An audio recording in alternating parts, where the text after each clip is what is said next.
Bismillahirrahmanirrahim. Assalamualaikum warahmatullahi wabarakatuh.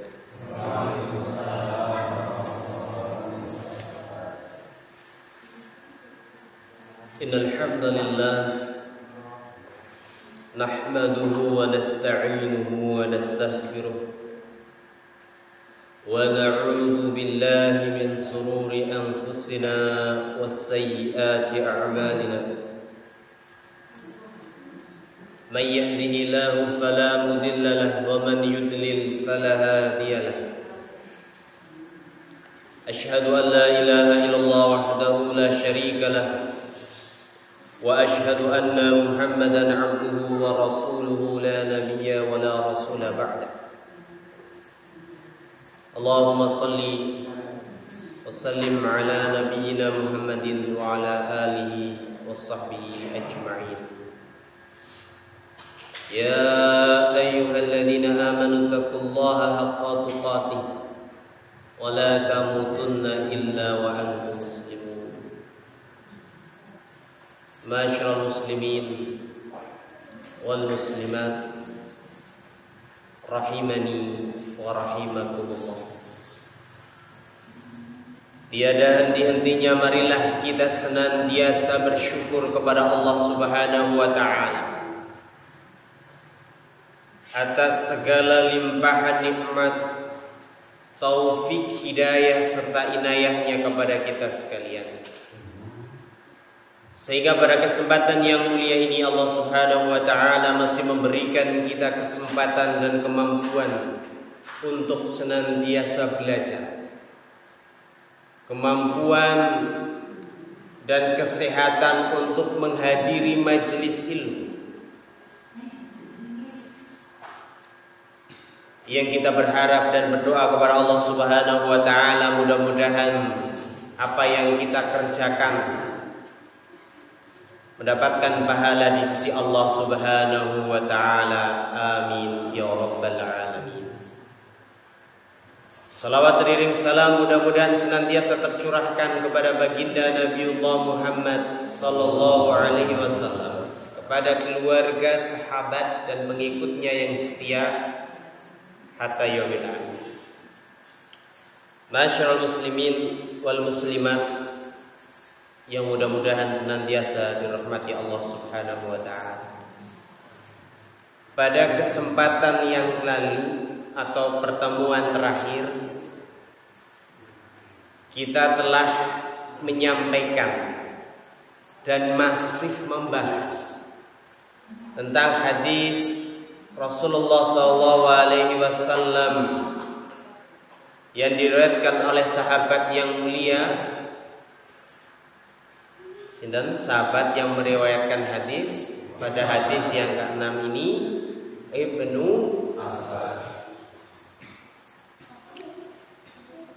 Wa 'an Ibni Abbas radhiyallahu anhuma qala qala Rasulullah sallallahu alaihi wasallam. Dari Ibnu Abbas, semoga Allah Subhanahu wa taala meridhoinya, dia berkata, Rasulullah sallallahu alaihi wasallam bersabda, "Idza akala ahadukum ta'aman." Apabila salah seorang di antara kalian makan, fala yamsah yadahu, maka janganlah mencuci tangannya, mengelap tangannya, hatta yal'aqaha aw yul'iqa, sebelum menjilatinya atau dijilatkan kepada orang lain. Hadis riwayat Bukhari. Pada pertemuan yang lalu telah kita sampaikan kapan etika atau adab hadis ini dilakukan. Kapan? Apakah ketika kita sedang makan atau setelah selesai kita makan? Setelah selesai. Jadi etika atau adab menjilat tangan dilakukan setelah kita selesai semua menghabiskan makanan. Maka sebelum tangan kita dilap atau dicuci, maka terlebih atau anjuran dari Rasulullah SAW adalah untuk apa? Menjilat tangan atau dijilatkan kepada orang lain. Kemudian kemarin kita juga telah sampaikan yang dimaksud menjilat. Yang dimaksud menjilat itu tidak hanya sekedar apa kemarin menjilati saja, tapi termasuk juga apa kemarin bahasanya di seruput cop nopo apa kemarin bahasanya ya. Jadi kemudian bagian tangan mana yang dijilat? Jawabannya adalah sebelumnya bagian tangan yang mana yang dijilat? Tentunya bagian tangan yang digunakan untuk makan. Ketika bagian tangan itu yang digunakan adalah jari, maka jari. Dan kita kemarin telah sampaikan bahwa anjuran Rasulullah SAW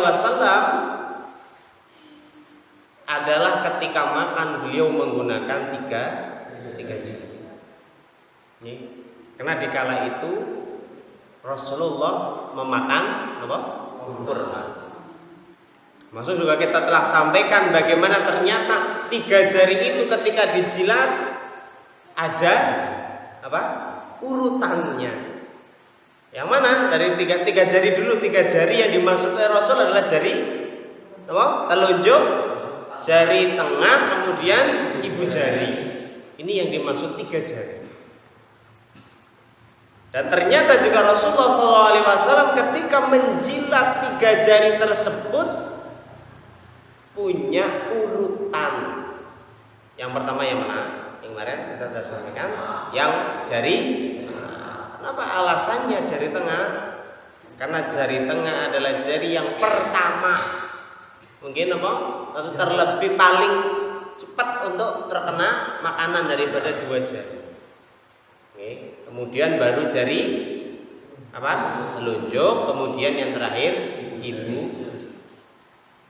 Itu. Kemudian yang ketiga, kemarin kita sampaikan kenapa etika menjilat tangan setelah makan dianjurkan oleh Rasulullah SAW. Dan ternyata Rasulullah SAW sedang memberikan kita hikmah, pelajaran. Kenapa kok kita dianjurkan untuk menjilat tangan setelah makan? Kemarin kita telah sampai pada hikmah yang pertama adalah apa? Hikmah dianjurkannya menjilat tangan mencari barakah. Ini yang pertama yang kemarin kita sampaikan. Jadi pertama adalah mencari berkah. Dan di awal juga telah kita sampaikan, kita tidak mengetahui di bagian manakah makanan yang kita makan mengandung keberkahan dari Allah Subhanahu wa taala. Apakah yang ada pada suapan pertama, atau apakah pada suapan yang terakhir, atau bahkan bisa jadi berkah itu terdapat dalam sisa-sisa makanan yang menempel pada jari. Kita tidak tahu. Maka masyaallah muslimin wal muslimat rahimani wa rahimakumullah, telah kita sampaikan adalah yang pertama hikmahnya. Kenapa Rasul Shallallahu Alaihi Wasallam memerintahkan kita untuk menjilat tangan setelah selesai makan, sebelum kita mencuci tangan atau menyerbet, ngelap dengan serbet, adalah yang pertama adalah untuk mencari keberkahan, yakni keberkahan di dalam makanan. Dan telah kita sampaikan kemarin indikator cirinya makanan yang berkah. Ada berapa kemarin? Kita mengetahui makanan itu makanan yang berkah bagi diri kita. Paling tidak mempunyai 3 ciri, 3 tanda. Yang pertama, mengenyangkan, margi, bahasa kita. Karena betapa banyak orang yang makan berkali-kali kemudian tidak merasa kenyang. Karena bisa jadi, mari kita sampaikan. Ini juga yang disampaikan oleh Rasulullah.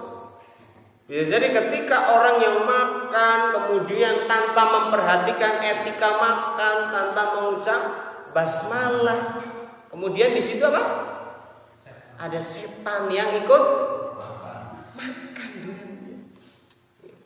Maka kata setan apa kemarin? Ada makanan gratis. Nah, bisa jadi itu tidak. Yang kedua, indikator makanan berkah adalah makanan yang apa? Yang kedua, tadi yaitu mengenyangkan. Yang kedua,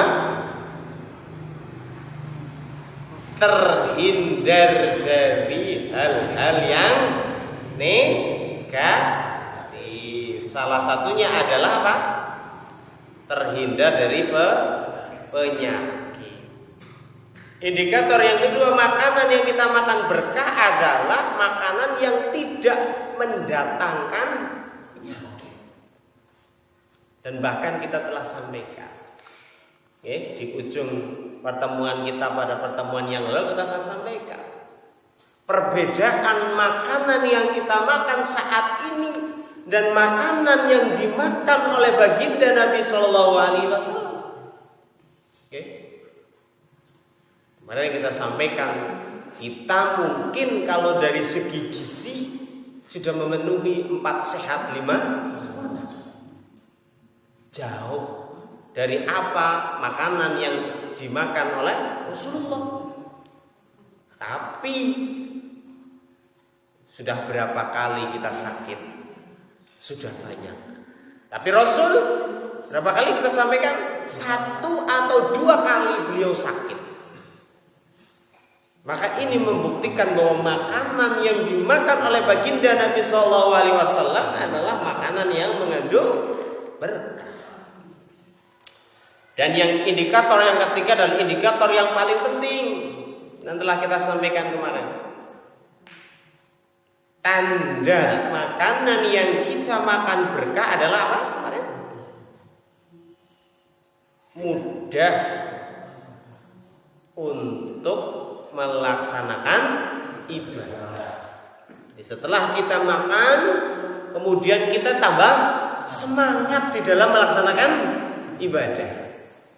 Maka kalau 3 itu bisa terpenuhi, insya Allah makanan yang kita makan adalah makanan yang berkah atau barokah. Itu hikmah yang pertama. Kenapa Rasulullah SAW memerintahkan kepada kita untuk menjilat tangan setelah makan? Yang pertama adalah mencari keberkahan. Maka pada kesempatan ini kita akan melanjutkan hikmah-hikmah berikutnya yang disampaikan oleh Rasulullah SAW kepada kita sekalian. Kenapa beliau memerintahkan kepada kita untuk tidak terlebih dulu mencuci tangan kita setelah makan sebelum tangan kita dijilati atau dijilatkan kepada orang lain? Hikmah yang kedua adalah mengkikis penyakit sombong. Apa? Hikmah yang kedua, mengkikis penyakit sombong. Mungkin menjadi pertanyaan, apakah ada hubungannya antara menjilat tangan setelah makan dengan sombong? Hubungannya di mana? Bapak Ibu rahimani wa rahimakumullah. Kok bisa menjilat tangan setelah makan kemudian dikaitkan dengan sifat sombong? Hubungannya di mana? Hubungannya di mana? Masyaallah muslimin wal muslimat rahimani wa rahimakumullah. Tidak sedikit orang yang gengsi atau tidak mau kalau apa? Setelah makan kemudian menjilat. Itu nanti. Itu nanti. Okay. Jadi banyak di antara kita ternyata banyak yang gengsi, okay, untuk menjilat tangan setelah lah jorok temen. Bisa? Ada orang yang berpikir seperti itu? Ada. Okay. Kemudian apa? Anggapan yang lain?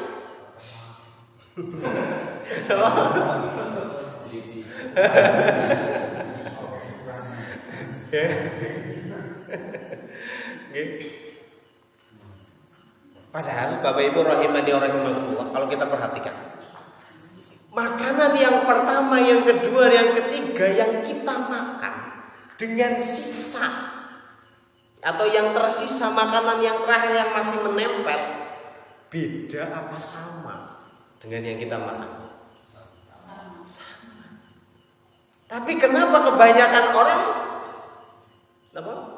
lebih senang makan yang pertama, kedua, ketiga, sedangkan ketika ada sisa-sisa butiran-butiran nasi di situ, kemudian ada sebagian yang enggan atau tidak mau menghabiskan.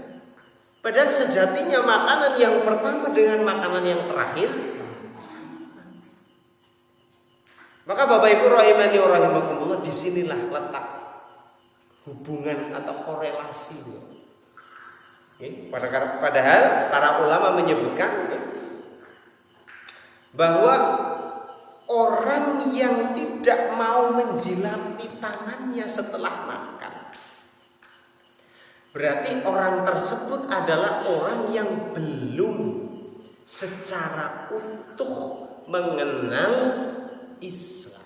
Atau orang tersebut kalau masih gengsi ketika tidak mau menghabiskan sisa-sisa yang terakhir atau sisa-sisa yang menempel pada tangan setelah makan, maka orang tersebut adalah orang yang kualitas muslimnya perlu dipertanyakan. Muslim sih nopo, kita sudah pernah menyampaikan. Muslim itu apa? Kita muslim. Aku tak muslim. Pertanyaannya, muslim itu apa? Muslim itu adalah orang yang menjalankan ajaran Islam. Sedangkan Islam itu nopo? Salah satu makna dari Islam adalah nopo? Berserah. Salah satu makna dari al-Islam adalah berserah. Maka orang muslim sejati hendaknya dia tidak pilih di dalam mengambil ajaran agama Islam, termasuk dalam hal makan tadi.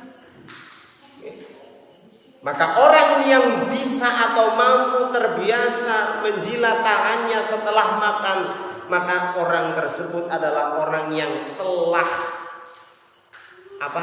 mengalahkan egonya, telah mengalahkan sikap sombong. Ya tadi yang kita sampaikan, ada sebagian orang jorok temen, gitu kan, dijilati, kemudian apalagi mungkin ada banyak alasan-alasan yang lain. Tapi ada sejatinya di situ. Maka Bapak Ibu rahimani wa rahimakumullah, Allah Subhanahu wa taala juga memberikan indikator kualitas seorang muslim. Yakni di dalam Al-Qur'an, Quran surat An-Nisa ayat 125. Di sana disebutkan bahwa tidaklah orang yang lebih baik, seorang muslim yang lebih baik adalah orang yang ikhlas. Orang yang ikhlas beribadah kepada Allah, kemudian dia berserah diri dan mengikuti ajaran Nabiullah Ibrahim alaihissalam. Artinya, orang yang muslim sejati itu adalah orang muslim yang tidak pilih-pilih terhadap ajaran Islam. Bukan kemudian kita pas karo aku tak siot, kan ora pas aja ditiru, aja ditutna. Ini berarti perlu dipertanyakan kualitas keislaman. Yang sing penting kan ibadahku marem, kan ngono. Tapi ternyata wis marem tidak sesuai dengan ajaran yang diajarkan oleh Nabi. Kembali kita sampaikan, maka ibadah tersebut Oke. Jadi sekali lagi kami sampaikan Bapak Ibu rahimani wa rahimakumullah, ibadah kita kepada Allah Subhanahu wa taala, baik ibadah yang secara langsung ataupun muamalah antara manusia yang satu dengan yang lain, perlu diperhatikan dua hal yang selalu kita sampaikan kepada para jamaah sekalian dan mengingatkan juga kepada diri kami pribadi. Satu, ikhlas. Terus ibadah niku mboten kenging karena nyong melu-melu kae. Gak boleh. Jadi harus tahu dulu ibadahnya. Kemudian yang kedua, yang tidak boleh sesuai dengan apa yang dicontohkan oleh Kanjeng Nabi Rasulullah SAW. Jadi dua syarat ini sudah syarat yang tidak boleh diganggu gugat Bapak Ibu ketika dalam urusan ibadah. Dalam urusan ibadah, makanya nih Allah Subhanahu wa taala menjelaskan kualitas seorang muslim adalah yang mereka orang-orang yang berserah diri kepada Allah. Beribadah kepada Allah Subhanahu wa taala dan mengikuti ajaran Nabiullah Ibrahim, mengikuti ajaran Nabiullah Muhammad sallallahu alaihi wasallam. Jadi mari kita kikis dalam hati kita. Kalau kita ibadah hanya ikut-ikutan. Telah kita sampaikan. Wa man tasabbaha biqaumin fahuwa minhum. Kalau orang yang hanya ngikut-ngikutan urusan kaum yang lain, maka dia termasuk golongannya. Ini yang dijelaskan oleh Allah Subhanahu wa taala dalam Quran surat An-Nisa ayat 125. Jadi agama Islam itu bukan agama prasmanan. Maksud kalau panjenengan prasmanan kan milih ngene nggih. Agama Islam ini adalah agama yang bukan agama prasmanan. Artinya apa? Semua ajaran yang ada di dalam Islam, ketika itu bersumber dari Al-Quran, kemudian dicontohkan oleh baginda Nabi SAW, maka mau tidak mau kita harus menerima. Harus menerima. Jadi bukan karena langsung penting marem. Si penting kaya nyo melu kaya. Tidak boleh dalam urusan ibadah. Maka kita harus sekali lagi berhati-hati di dalam urusan ibadah. Masyaallah muslimin wal muslimat rahimani wa rahimakumullah, itu hikmah yang kedua. Jadi hikmah yang kedua adalah mengikis penyakit sombong. Mengikis penyakit sombong. Yang ketiga, kenapa Rasulullah SAW menganjurkan kepada kita sekalian untuk senantiasa menjilati tangan setelah kita selesai makan? Yang ketiga adalah menghindari perilaku boros. Apa? Menghindari perilaku boros. Bapak Ibu rahimani rahimakumullah, Allah Subhanahu wa taala berfirman, "Wala tubaddir tabdira." Dan janganlah kamu berperilaku innal mubadirina kanu ikhwanasy syayatin. Karena sesungguhnya orang-orang yang berperilaku boros itu adalah temannya setan. Karena orang-orang yang berperilaku boros itu apa? Temannya setan. Maka kalau hari ini orang-orang barat mengajarkan, menggembor-gemborkan kepada kita hemat energi. Hemat energi.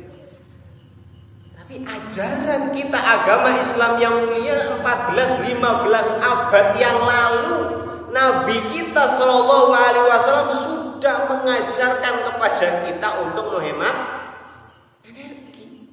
Bahkan sampai hal yang terkecil sekalipun, apa?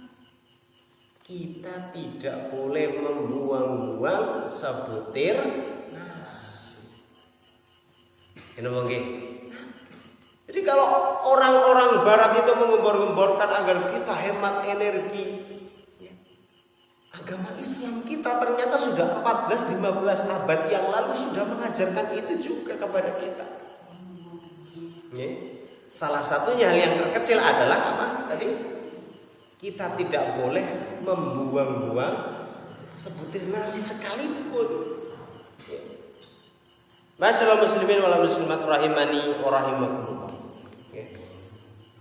Maka termasuk ketika kita menjilati tangan kita sampai kita menghabiskan sisa-sisa atau nasi-nasi yang terjatuh atau mungkin masih menempel pada piring yang kita buat untuk makan, termasuk adalah salah satu apa?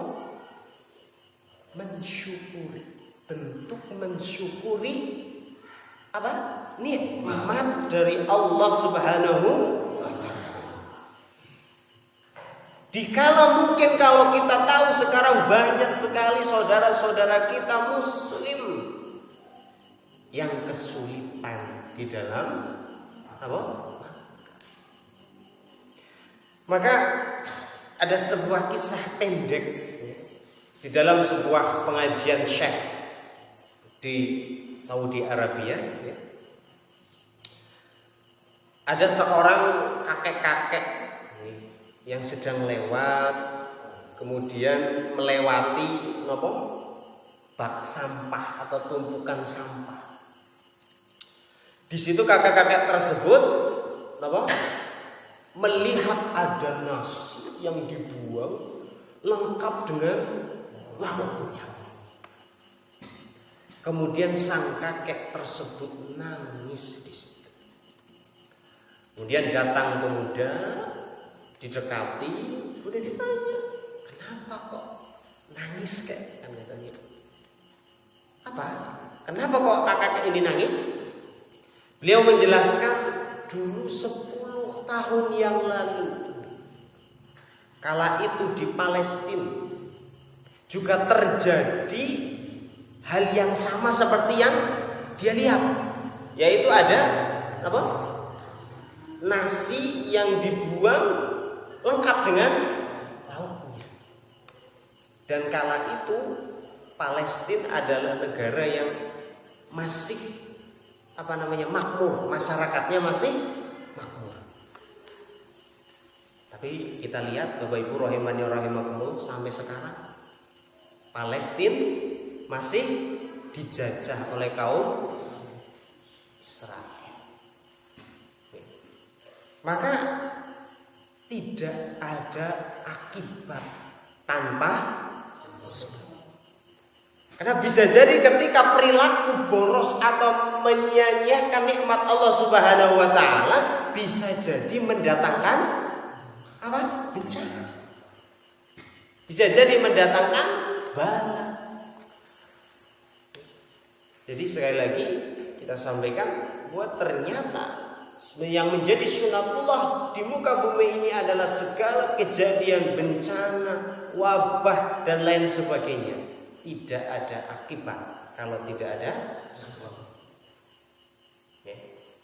Maka Bapak Ibu rahimani rahimakumullah, telah kita sampaikan tadi bahwa hikmah yang ketiga yang disampaikan oleh Rasulullah SAW, kenapa kita diperintahkan untuk menjilat tangan setelah makan sebelum dicuci atau dilap, adalah menghindari perilaku boros. Pernahkah kita berpikir? Pernahkah kita berpikir bagaimana perjalanan sebutir nasi? Cobalah kita sejenak berpikir bagaimana perjalanan sebutir nasi ini yang masuk ke dalam tubuh kita. Diawali dari apa, Bapak Ibu? Diawali dari para pak tani yang ngolah tanah ini, ngolah tanah dulu. Tanahnya dibaca, kemudian sinambi bajak sawah, kemudian apa? Padinya disemai. Nunggu baru berumur 1 bulan, kurang lebihnya 1 bulan atau kurang dari 1 bulan. Kemudian apa? Ditanam. Berapa saat? Kemudian dipupuk. Sudah dipupuk kemudian tumbuh sukete. Lagi kemudian diwatun supaya tidak kena hama, disemprot. Kemudian nek pun kuning ditunggoni. Lagi naik esuk nunggoni manuk, mungkin kalau malam nunggoni tikus. Lagi sudah siap kemudian dipanen, dibabatrin, kemudian digebyok, digebuk. Setelah itu selesai, boten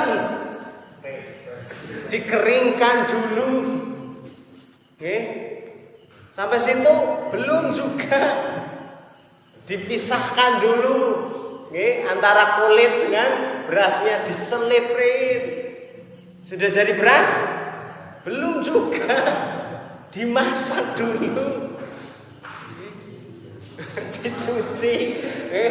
Kemudian sudah sampai nasi, jadi nasi. Selesai? Enggak. Harus ada sayurnya dan lauknya. Maka subhanallah, perjalanannya begitu panjang. Maka sungguh miris kalau kita membuang-buang makanan, membuang nasi. Maka hal ini Bapak Ibu rahimani rahimakumullah perlu. Kita perlu mulai hari ini menanamkan kepada anak-anak kita. Untuk bersikap tidak berlebihan ketika makan. Ketika makan ngambil secukupnya, kan kata. Kemudian kita berikan nasihat-nasihat kepada mereka untuk senantiasa menghabiskan yang sudah diambil. Ini perlu Bapak Ibu rahimani rahimakumullah jami'an. Itu yang ketiga, menghindari perilaku. Hikmah yang keempat adalah memetik manfaat kesehatan. Yang telah kita pernah singgung pada pertemuan-pertemuan sebelumnya. Ternyata ketika kita menjilati tangan kita setelah makan, itu adalah sama dengan kita menjaga apa? Kesehatan. Kok bisa? Kok bisa? Ini menurut pakar kesehatan tentunya. Menurut pakar kesehatan, etika menjilati jari atau tangan setelah makan sangat membantu dalam proses pencernaan. Sangat membantu dalam proses pencernaan. Kok bisa? Ternyata karena tangan kita ini mengandung enzim. Tangan kita ini mengandung apa? Mengandung enzim. Mengandung enzim yang membantu mempercepat dalam proses apa? Pencernaan. Jadi ketika enzim itu masuk ke dalam tubuh kita, maka enzim tersebut membantu mengurangi resiko penyakit gula atau istilah kerennya apa? Diabetes mellitus. Dan ternyata mboten bain-bain ini adalah penelitian di Philadelphia menurut pakar kesehatan. Maka Bapak Ibu rahimani rahimakumullah, logika sederhana yang bisa kita pakai dalam kehidupan kita sehari-hari. Kenapa kok tangan? Kenapa kok makanan yang disentuh dengan tangan lebih cepat mampu daripada makanan yang kita ambil dengan sendok? Itu logika sederhananya. Coba sih, ketika kita ngambil sayur dengan tangan, maka sisa dari sayur yang kita ambil akan cepat basi daripada ketika kita ngambil sayur dengan sendok. Maksud ini logika sederhana. Maka ini menurut pakar kesehatan, ternyata menjilat, etika menjilat tangan atau menjilat jari setelah selesai makan ini membantu proses pencernaan. Dan juga ketika enzim itu masuk ke dalam tubuh kita, mengurangi resiko penyakit gula atau diabetes mellitus. Atau kalau kita bisa katakan kencing manis dengan kencing manis. Itu 4 hikmah yang disampaikan oleh Kanjeng Nabi Muhammad SAW di dalam mengajarkan kepada kita, menganjurkan kepada kita. Kenapa Nabi SAW menganjurkan kepada kita untuk senantiasa menjilati tangan atau jari kita setelah selesai melaksanakan makan? Kita ulang hikmahnya. Yang pertama mencari keberkahan. Kita mencari keberkahan, khususnya adalah keberkahan makanan, karena kita tidak tahu di bagian manakah ada berkah yang diberikan oleh Allah Subhanahu wa taala dalam makanan yang kita makan. Yang kedua, mengkikis sikap sombong. Mengkikis sikap sombong. Kemudian yang ketiga, menghindari perilaku boros. Kita sampaikan tadi Quran surat Al-Isra ayat 26 sampai 27. Bahwa Allah Subhanahu wa taala melarang kepada kita untuk berperilaku boros atau membuang, menyia-nyiakan. Dan yang kedua adalah bahwa orang-orang yang berbuat boros sejatinya adalah temannya setan. Ikhwan itu kan saudara. Ikhwan itu artinya saudara. Kanu ikhwanasyayatin. Sejatinya orang-orang yang berperilaku boros adalah saudaranya setan. Kemudian yang keempat, yang barusan apa hikmahnya? Memberikan manfaat di dalam menjaga kesehatan. Itulah hikmah kenapa Nabi SAW menganjurkan kepada kita untuk senantiasa menjilati tangan atau jari yang kita gunakan setelah selesai makan. Kemudian berikutnya adalah siapa yang disuruh untuk menjilati jari atau tangan? Siapa? Di dalam hadisnya yul'aqaha atau yul'iqaha. Siapa yang menjilati diri sendiri, orang yang makan, atau dijilatkan kepada orang lain. Orang lain di sini siapa? Mari kita sampaikan. Kata para ulama, termasuk Imam Nawawi rahimahullah, menyebutkan bahwa dimaksud menjilatkan kepada orang lain adalah orang-orang dekat kita. Sinten? Orang-orang terdekat kita. Tadi sudah disampaikan, mungkin suami dengan istri, atau mungkin apa? Anak dengan ibunya. Kan kalau biasanya anak-anak kecil makannya belepotan, kemudian apa?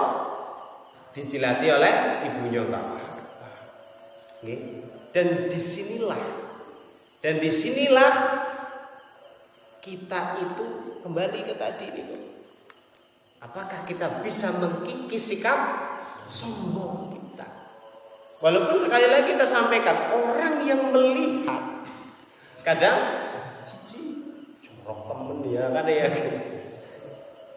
Tapi kita yang tahu, kita yang paham akan ilmunya atau sunnahnya Nabi SAW, maka saya kira kita tidak ragu akan hal tersebut. Kemudian yang berikutnya adalah pertanyaannya, bagaimana jika kita meninggalkan adab tersebut atau etika tersebut, yaitu etika tidak menjilati tangan atau jari setelah makan. Apa hukumnya? Apa hukumnya bagi orang yang tidak selesai makan kemudian tidak menjilat tangan atau jari yang telah digunakan untuk makan? Apa hukumnya? Hukumnya apa? Meninggalkan boleh apa enggak boleh? Wis nonton pilih. Bolehkah kita meninggalkan etika atau adab ini? Boleh atau tidak boleh? Boleh apa tidak boleh? Tidak boleh. Sedangkan perintah atau anjuran dari Nabi SAW di dalam hadis ini, di dalam hadis apa? Ibnu Abbas, idza akala ahadukum ta'aman fala yamsah yadahu hatta apa? Yal'aqaha au yul'iqaha. Itu sifatnya adalah wajib apa sunnah? Anjuran Nabi di dalam hadis ini wajib apa sunnah?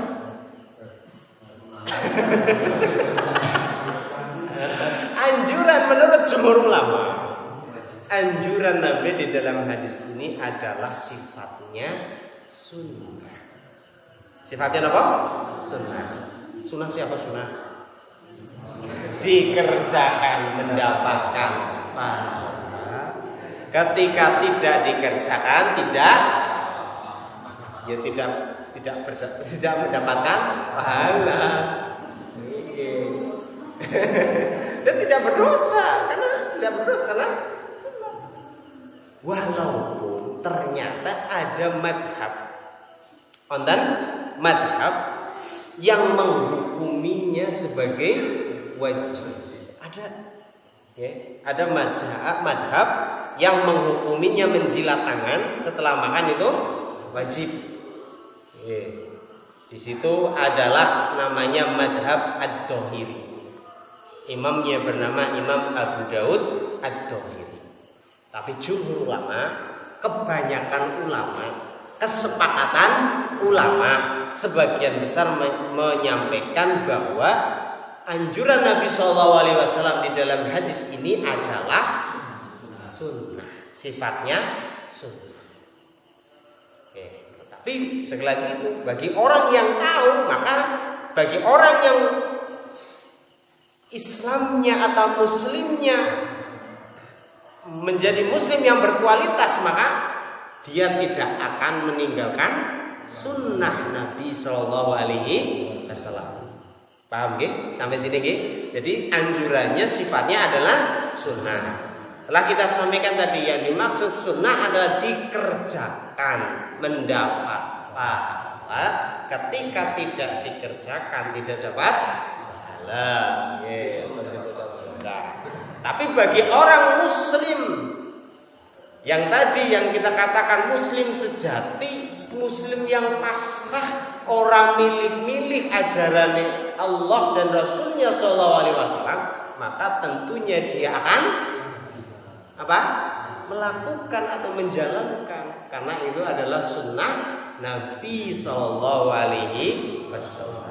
Wallahu a'lam bishawab. Hanya Allah yang tahu. Kemudian tadi yang disampaikan, terus kalau makan kita pakai sendok, gimana? Ribon. Itu kan yang dijelaskan adalah pakai tangan. Terus yang pakai sendok gimana?